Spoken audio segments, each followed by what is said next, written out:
Vous êtes-vous déjà demandé pourquoi certaines aires de repos sont évitées par les routiers expérimentés? La vérité est troublante, des dizaines de conducteurs ont mystérieusement disparu dans ces lieux au cours des dernières décennies, dans des circonstances qui défient toute explication rationnelle. Nous ne parlons pas de légendes urbaines, mais de cas documentés qui restent non résolus, des camions retrouvés moteurs en marche, effets personnels intacts et aucune trace des conducteurs, comme s'ils avaient été engloutis par l'obscurité de la nuit. Ce que les médias et les autorités refusent d'admettre, c'est le schéma terrifiant qui relie ces événements. Pourquoi tant de cas similaires dans des lieux spécifiques?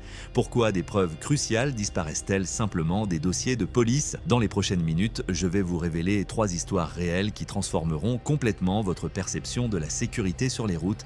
Préparez-vous à découvrir les points obscurs de la réalité qui existent sur nos autoroutes, des lieux où la terreur attend les voyageurs imprudents.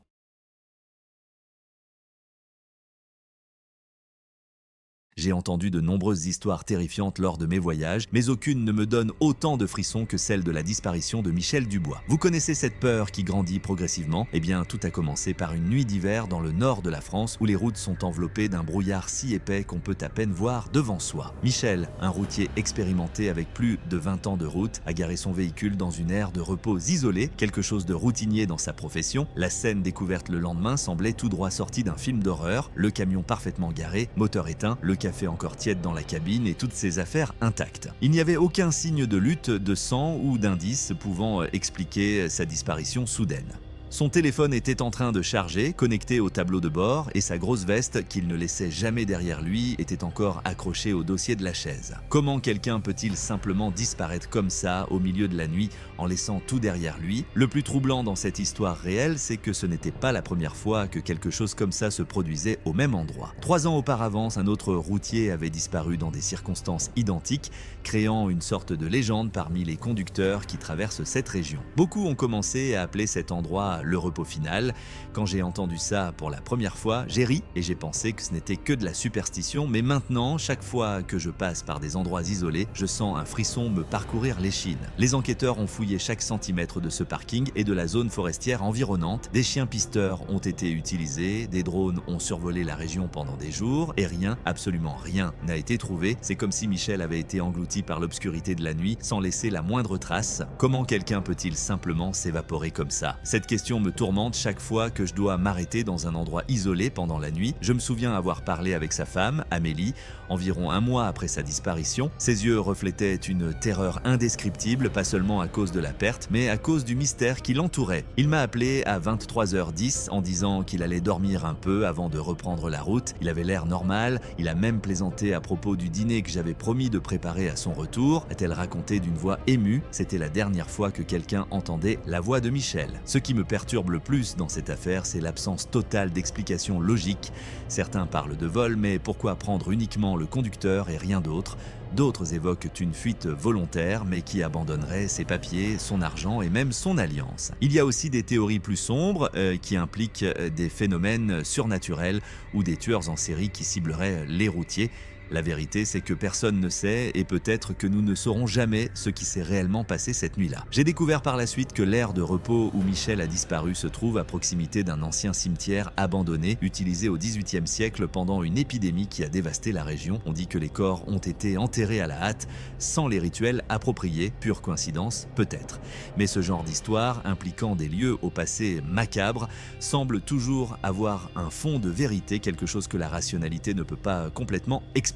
Mon ami Pierre, également routier, a juré s'être arrêté à ce même endroit 1 an après la disparition de Michel sans connaître l'histoire. J'ai ressenti quelque chose d'étrange dès que j'ai coupé le moteur, un silence troublant, différent de tout ce que j'avais déjà expérimenté. Il n'y avait aucun bruit d'insectes, de vent, rien, juste un vide assourdissant. Il raconte que, même épuisé, il n'a pas réussi à fermer l'œil, envahi par une sensation inexplicable de danger imminent. Si vous avez déjà ressenti cette présence invisible, comme si quelqu'un observait chacun de vos mouvements, vous savez exactement de quoi je parle. Ce n'est pas une sensation qu'on peut expliquer avec des mots. Un détail que peu de gens savent, c'est que le matin suivant la disparition, on a trouvé la porte passager du camion entrouverte. Pas grande ouverte, juste légèrement et entrebâillée, comme si Michel était sorti calmement pour vérifier quelque chose. Si vous conduisez sur la route, vous savez que nous ne laissons jamais nos véhicules déverrouillés, surtout la nuit dans des zones isolées. Si vous lisez ceci et que vous vous identifiez à cette sensation d'alerte constante, s'il vous plaît, laissez votre like. Cette connexion entre nous, des personnes qui comprennent la vérité véritable terreur de la route, c'est ce qui nous maintient vigilants et peut-être en vie. Un autre détail troublant, les caméras de sécurité de l'aire de repos fonctionnaient parfaitement, mais dans les enregistrements de cette nuit-là, entre 2h17 et 4h32 du matin, il n'y a que des parasites. Quand l'image revient, le camion est déjà là, exactement comme il a été retrouvé, sans aucun mouvement. Les techniciens ont analysé le système et n'ont trouvé aucun signe de manipulation. L'explication officielle était interférence électrique, mais avouons-le, ça semble trop commode, n'est-ce pas? Une semaine après la disparition, un témoin a rapporté avoir vu un homme correspondant à la description de Michel marchant sur le bord de la route à environ 30 km de l'aire de repos où son camion avait été retrouvé. Lorsque les enquêteurs sont allés vérifier, ils n'ont trouvé qu'un morceau de tissu accroché à un buisson du même matériau que la chemise qu'il portait cette nuit-là. Coïncidence? Ou quelqu'un ou quelque chose a-t-il voulu laisser un indice macabre comme partie d'un jeu sinistre? Ce qui me hante le plus, ce sont les récits d'autres conducteurs qui ont vécu des expériences étranges sur ce même tronçon de route. Certains mentionnent des interférences à la radio ou au milieu des parasites surgissent des mots incompréhensibles ou pire encore, ce qui semble être quelqu'un demandant de l'aide. D'autres parlent d'une figure sombre qui apparaît brièvement sur l'accotement et disparaît ensuite quand les phares l'éclairent directement. Ces histoires se répètent tellement qu'il devient difficile de les écarter comme simple fruit de l'imagination. Jean-Luc, un vieux routier sur le point de prendre sa retraite, m'a raconté quelque chose que je n'oublierai jamais. Il existe des endroits sur la route qui n'appartiennent pas à notre monde, du moins pas complètement. Ce sont comme des portails où la barrière entre les dimensions devient plus fine. Il m'a dit cela avec un sérieux troublant, sans la moindre trace de plaisanterie dans ses yeux fatigués d'avoir tant vu le monde à travers la fenêtre d'un camion. Michel a eu la malchance de s'arrêter dans l'un de ces endroits au mauvais moment. J'ai ri nerveusement en entendant cela, mais une partie de moi savait qu'il ne délirait pas. Et puis 3 mois après la disparition de Michel, quelque chose d'encore plus étrange s'est produit. Un routier espagnol qui n'avait aucune connaissance de l'affaire s'est arrêté au même endroit pour se reposer. Le lendemain matin, il a signalé à la police avoir été réveillé au milieu de la nuit par quelqu'un frappant à la porte de sa cabine. Quand il a ouvert, il n'a vu personne, mais a trouvé un briquet avec les initiales MD. Gravé dessus, exactement comme celui que Michel avait toujours sur lui. La police a confirmé qu'il s'agissait bien du briquet de Michel, mais comment s'est-il retrouvé là, des mois plus tard, lors d'une nuit quelconque, comme si quelque chose voulait maintenir vivant le souvenir de cet événement terrible, ou pire encore, nous avertir que cela pourrait se reproduire à tout moment.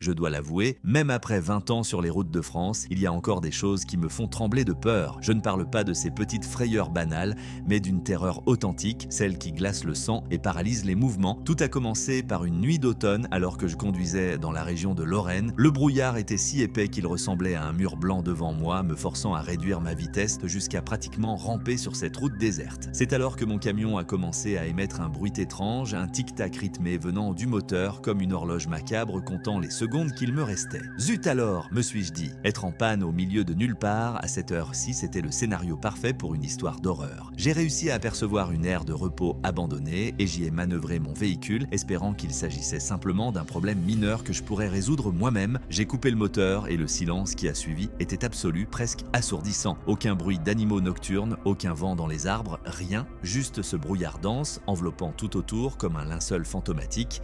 J'ai pris ma lampe torche et j'ai sauté de la cabine pour vérifier le moteur. L'air était glacial et humide, collant à ma peau comme des doigts froids. C'est alors que j'ai réalisé je n'étais pas seul dans cet endroit. Ce n'était qu'une sensation initiale, vous savez, cette impression que quelqu'un respire tout près, observant chacun de vos mouvements. J'ai essayé de l'ignorer, me concentrant sur le capot ouvert et les engrenages que j'examinais avec ma lampe.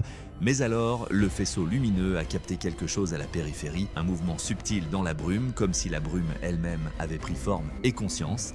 J'ai relevé la tête rapidement, dirigeant la lumière vers ce point, mais il n'y avait rien là, du moins rien que mes yeux puissent distinguer. C'est ridicule, ai-je murmuré pour moi-même, essayant de chasser la peur. Après tout, j'étais un homme adulte, pas un enfant effrayé par des histoires à dormir debout. Je suis retourné à l'inspection du moteur, mais la sensation s'est seulement intensifiée. Vous savez, quand vous êtes observé et que tout votre corps hurle en alerte, c'était exactement ça, multiplié par 1000. Chaque poil de mon corps était hérissé et ma respiration a commencé à devenir superficielle, comme si l'air lui-même s'était raréfié. C'est alors que je l'ai entendu. Au début, cela ressemblait simplement au bruit du brouillard qui se déplaçait, si tant est que le brouillard fasse un bruit, mais j'ai réalisé ensuite que c'était plutôt comme un traînement de pieds, des pas lents et délibérés, encerclant mon camion. J'ai pointé ma lampe dans toutes les directions, tournant mon corps en un cercle complet. « Il y a quelqu'un ?» ai-je crié, essayant de paraître ferme, mais ma voix est sortie tremblante, trahissant ma terreur grandissante. Le seul son que j'ai reçu en réponse était l'écho de ma propre question, comme si la brume se moquait de ma terreur. J'ai décidé qu'il était temps de retourner dans la cabine.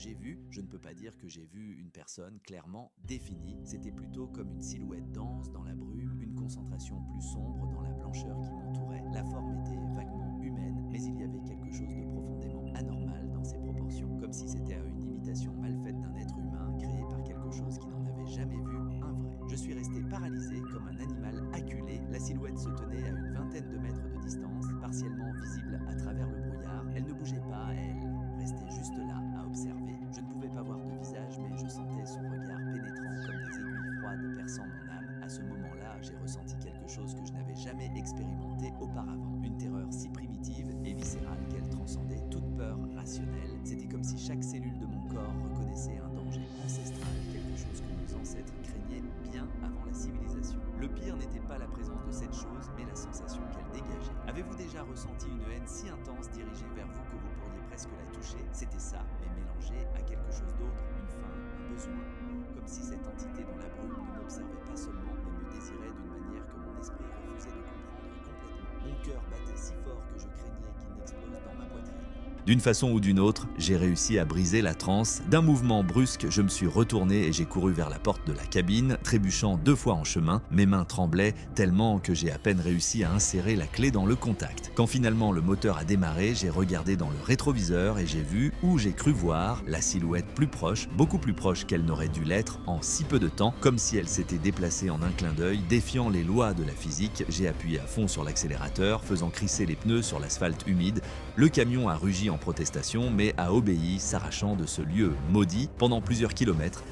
Je n'ai pas osé regarder dans le rétroviseur, craignant ce que je pourrais voir. Quand j'ai finalement eu le courage, des heures plus tard et déjà sur une autoroute fréquentée, il n'y avait rien d'autre que la route vide derrière moi, mais la sensation d'être observé est restée pendant des jours, comme une tâche que je n'arrivais pas à laver. Le plus troublant a été de découvrir quelques semaines plus tard que d'autres routiers avaient vécu des expériences similaires dans cette même zone. Un collègue portugais a décrit exactement la même silhouette dans le brouillard. Une conductrice belge a parlé de cette même sensation d'être observé par quelque chose d'hostile. Et un vieux routier français, avec plus de 40 ans de route, a avoué que jamais, sous aucune hypothèse, il ne s'arrêtait sur ce tronçon après la tombée de la nuit. Il y a des endroits sur la route qui ne nous appartiennent pas après que le soleil se couche, m'a-t-il dit, les yeux distants comme s'il revivait un souvenir terrible. Des endroits où nous sommes vulnérables à des choses que nous ne comprenons pas. J'ai fait des recherches sur l'histoire de cet endroit par la suite, poussé par une curiosité morbide qui m'empêchait de dormir. J'ai découvert qu'au 19e siècle, il y avait eu un tueur en série dans cette région qui attaquait les voyageurs solitaires, particulièrement les nuits de brouillard. Les autorités de l'époque ne l'ont jamais capturé. Certains disaient qu'il avait une façon particulière de se déplacer, presque surnaturelle, apparaissant et disparaissant dans la brume comme s'il en faisait partie. Les descriptions des témoins survivants correspondent de façon effrayante à ce que j'ai vu cette nuit-là. Cela fait 5 ans maintenant et depuis, j'évite cette route comme la peste. Mais la véritable terreur ne réside pas dans ce que j'ai vu, mais dans la possibilité que cette chose ne soit pas limitée à cet endroit spécifique. Et si cette entité, quelle qu'elle soit, se trouvait également ailleurs, et s'il en existait d'autres comme elle, il y a des récits similaires dans diverses régions de France, impliquant toujours des zones isolées, un brouillard épais et une présence malveillante qui observe, qui attend. Comme si ces choses étaient toujours là, cachées dans la brume, attendant qu'un voyageur malchanceux s'arrête au mauvais endroit au mauvais moment. C'est pourquoi je conseille toujours aux jeunes routiers, si vous conduisez la nuit et que vous ressentez un frisson soudain, une sensation d'être observé, ne vous arrêtez pas. Peu importe à quel point vous êtes fatigué, à quel point une pause semble nécessaire, continuez à conduire jusqu'à trouver un endroit à fréquenter avec d'autres personnes, d'autres témoins, parce qu'il y a des choses sur la route, particulièrement dans les zones les plus isolées, qui défient notre compréhension rationnelle du monde, des choses pour lesquelles nous n'avons ni nom ni explication, seulement la terreur ancestrale que nous ressentons lorsque nous les rencontrons.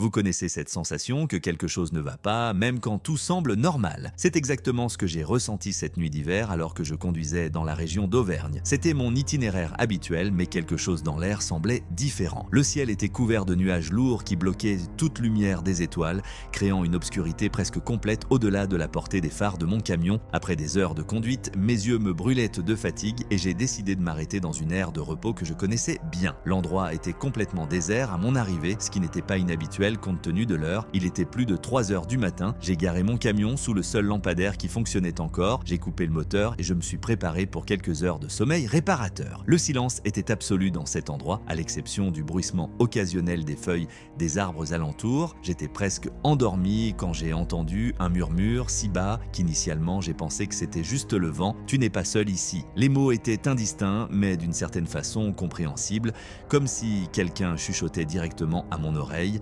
J'ai ouvert les yeux immédiatement, le cœur battant comme un moteur à haut régime. La cabine était vide, bien sûr, seulement moi et les ombres projetées par la faible lumière extérieure. C'est ridicule, ai-je murmuré pour moi-même, essayant de rire de la situation. J'étais probablement à la limite entre sommeil et éveil quand l'esprit nous joue des tours. Mais alors j'ai entendu à nouveau des murmures, pas seulement une voix mais plusieurs, conversant à voix basse et urgente. Je ne pouvais pas distinguer les mots exacts, mais le son venait clairement de l'extérieur du camion. J'ai pris ma lampe torche, toujours gardée à portée de main pour les urgences, et j'ai décidé d'enquêter. Probablement quelques adolescents qui font des bêtises, ai-je pensé, essayant de me convaincre, mais une partie de moi savait que ce n'était pas ça. Il y avait quelque chose qui n'allait pas, quelque chose qui n'appartenait pas à cet endroit. J'ai ouvert la porte de la cabine et l'air froid de la nuit a envahi mes poumons comme des couteaux aiguisés. L'air de repos était toujours complètement vide, aucun autre véhicule, aucun signe de vie.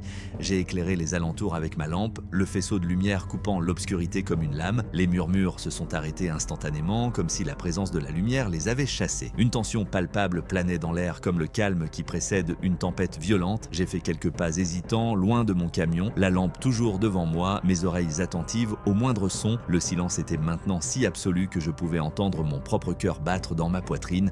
C'est alors que j'ai remarqué quelque chose d'étrange. Il y avait des traces de pneus fraîches sur le sol, indiquant qu'un autre gros véhicule avait été là récemment. J'ai suivi les traces avec ma lampe et elle disparaissait simplement au milieu du parking, comme si le véhicule avait été soulevé dans les airs. Tandis que je contemplais ce mystère, les murmures ont recommencé, plus proches maintenant, venant de la forêt qui entourait l'aire de repos. Contrairement à avant, je pouvais entendre clairement un mot répété plusieurs fois « Reviens, reviens ». Un frisson a parcouru ma colonne vertébrale comme un courant électrique. C'était des voix humaines, j'en étais certain, mais il y avait quelque chose de profondément anormal en elles, une qualité creuse, vide, comme si elle venait de très loin ou à travers une sorte de filtre déformant. Mon instinct me criait de retourner au camion et de partir immédiatement, mais la curiosité, cette maudite curiosité qui a déjà mis tant de gens en danger tout au long de l'histoire, m'a poussé à faire quelques pas de plus vers l'obscurité de la forêt. J'ai pointé la lampe vers les arbres et pendant un instant fugace, j'ai cru voir quelque chose bouger entre eux, pas une personne, mais une sorte de brume sombre qui se tordait de façon non naturelle, presque comme si elle répondait consciemment à ma présence. C'est alors que ma lampe a failli, clignotant 3 fois avant de s'éteindre complètement. J'ai essayé de la rallumer, la frappant frénétiquement, mais c'était inutile. Je suis resté là, englouti par l'obscurité, avec seulement la faible lumière du lampadaire distant offrant une quelconque orientation. Les murmures ont augmenté en volume, venant maintenant de toutes les directions, comme si j'étais encerclé. Des mots en français, trop rapides pour être complètement compris, mais chargés d'une terrible urgence. J'ai abandonné toute prétention de courage et j'ai couru vers mon camion, trébuchant 2 fois en chemin.